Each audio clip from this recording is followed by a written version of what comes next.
Eh bien le bonjour messieurs dames, nouvelle vidéo, nouveau sujet. Aujourd'hui on vous parle d'une structure particulière, un centre de soins pour les hérissons, basé à Massé dans le Cher.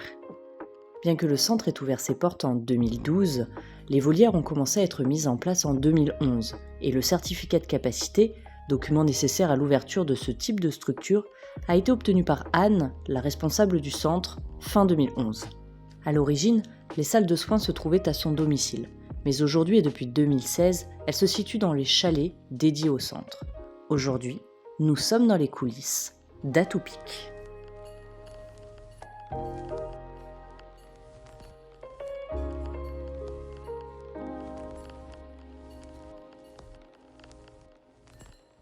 Bonjour, vous venez visiter Atoupik, hein, je vous présente. Alors là, on rentre dans l'infirmerie.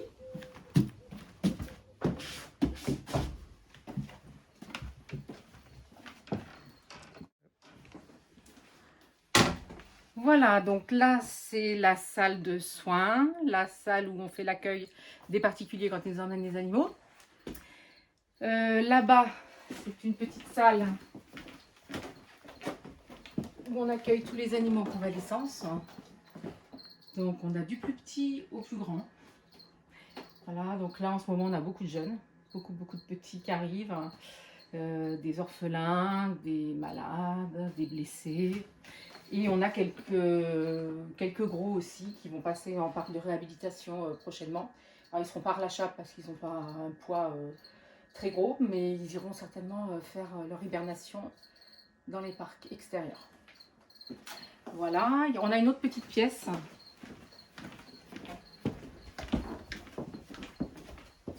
qui pour l'instant n'est pas occupée, mais qui ne saurait l'être. Donc voilà, on peut mettre 3, 4, 5, 6, 7, 8, 9 animaux normalement. Voilà. Allez, suivez-moi. Pirate, hein, le chat de l'association.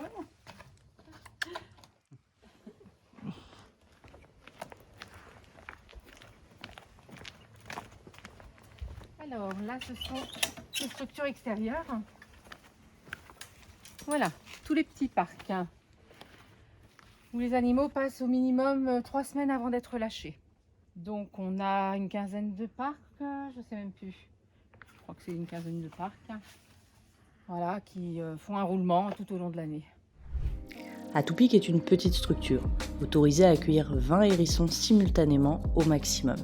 C'est très peu, d'autant que le hérisson est le mammifère le plus communément amené dans les centres de soins.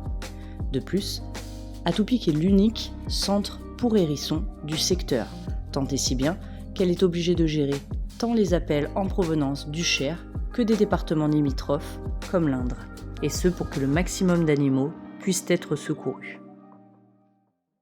Comment ça se passe auprès d'Atoupik lorsque quelqu'un découvre un animal ? Alors les gens, nous on reçoit beaucoup d'appels téléphoniques, hein. Les gens nous contactent par mail aussi, par la page Facebook et aussi via le site internet. Nous posent donc la question, savoir, nous expliquent déjà le cas, hein. Ils ont trouvé un petit animal blessé, ou qu'il leur semble blessé ou mal en point, ou à l'abandon. Donc on leur pose toute une série de questions pour bien cibler la prise en charge ou pas. À savoir, ça peut être un jeune qui est en émancipation et qui échappait à la surveillance de sa maman. Donc c'est pas forcément un animal qui a besoin d'être pris en centre de soins. Donc là, on va rediriger donc la personne, hein, on va lui expliquer les choses, on va lui dire de retrouver le nid ou de garder l'animal juste la journée et le redéposer à l'endroit où elle l'a trouvé le soir. Alors après, évidemment, si c'est un animal qui est découvert en journée, blessé, avec des mouches qui tournent autour, on lui demande déjà dans un premier temps de peser l'animal aussi, savoir s'il y a...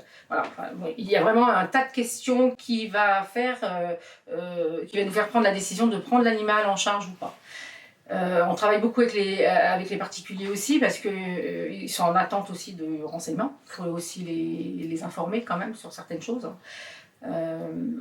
Et puis on a aussi des appels de vétérinaires qui nous disent, écoutez, on nous a déposé un animal en clinique, il faudrait venir le récupérer. Donc les animaux arrivent au centre de soins. Alors on demande la plupart du temps aux gens de nous les amener parce qu'on n'a pas le temps d'être aux soins et sur la route en train d'aller récupérer les animaux. Et les gens nous les amènent, on les accueille donc dans le bureau, on leur demande tous les renseignements parce qu'il nous faut quand même un suivi de l'animal et savoir où il a été découvert. On prend leurs coordonnées. Et donc voilà, donc on remplit le cahier des entrées et des sorties des animaux et puis donc la fiche de soins qui va suivre l'animal du début de son hospitalisation jusqu'à sa sortie, son relâché ou son décès. Voilà. Comment fonctionne le centre Atopique? Alors le fonctionnement du centre, donc nous fonctionnons avec des bénévoles. Nous ne sommes pas rémunérés, c'est un travail bénévole à temps plein. On arrive à avoir des bénévoles tous les jours de la semaine à peu près. On a aussi opté pour un petit emploi, alors c'est pas un mi-temps complet, mais on a 2 jours et demi par semaine à peu près, voire 3 jours, enfin 3 matinées plutôt, pas des jours. Alors c'est un emploi qui est rémunéré subventionné par le PAL, la Fondation Le PAL Nature Découverte, dans le cadre d'un partenariat avec eux. On espère que ça sera renouvelé encore plusieurs années. Alors les bénévoles c'est très bien. Mais les bénévoles ont le droit d'être malades, de ne pas venir aussi quand ils veulent. Donc c'est vrai que nous, on a aussi besoin de temps en temps d'être sûr que la personne sera là et de compter sur elle. Donc voilà, c'est vrai qu'un petit emploi, c'était aussi une petite partie au moins des horaires sûrs sur la semaine pour pallier au travail qu'il y a à faire dans le centre de soins. Il y a quand même beaucoup d'entretiens. Il y a au moins 80% qui représentent l'entretien des animaux, que ce soit dans les parcs intérieurs et les parcs extérieurs. Donc on ne laisse pas des animaux, ce sont des animaux en soins, donc on ne les laisse pas dans leurs excréments. Il faut vraiment qu'il y ait une hygiène parfaite dans le centre. Donc tout est changé tous les jours, les nids, les parcs désinfectés, les parcs extérieurs, on ramasse donc tous les excréments. Tous les jours on ramasse les gamelles. On refait donc toutes les gamelles de nourriture qu'on redéposera le soir. On abreuve avec de l'eau fraîche aussi tous les jours. Voilà, ça c'est un petit peu le fonctionnement. Après, on fonctionne aussi avec des cliniques vétérinaires. Donc on a une clinique vétérinaire partenaire sur Bourges et une sur Vierzon qui nous soigne gracieusement nos animaux. Ça, je tiens à le préciser parce qu'il n'y a pas beaucoup de cliniques vétérinaires qui le font. Et puis, sinon, pour les soins, on essaye quand même de faire le plus gros de ce qu'on peut faire pour justement éviter de surcharger les cliniques vétérinaires qui ont aussi autre chose à faire. Et puis nous, le temps presse, bien souvent, ce sont des hérissons qu'on trouve, ils sont blessés, on ne sait pas depuis combien de temps. Donc c'est vrai qu'on n'a pas toujours le temps d'attendre un rendez-vous dans 2-3 jours. Et c'est pour ça qu'on est obligé quand même de pallier à des soins dans l'urgence quotidiennement. Combien de temps gardez-vous les animaux au centre?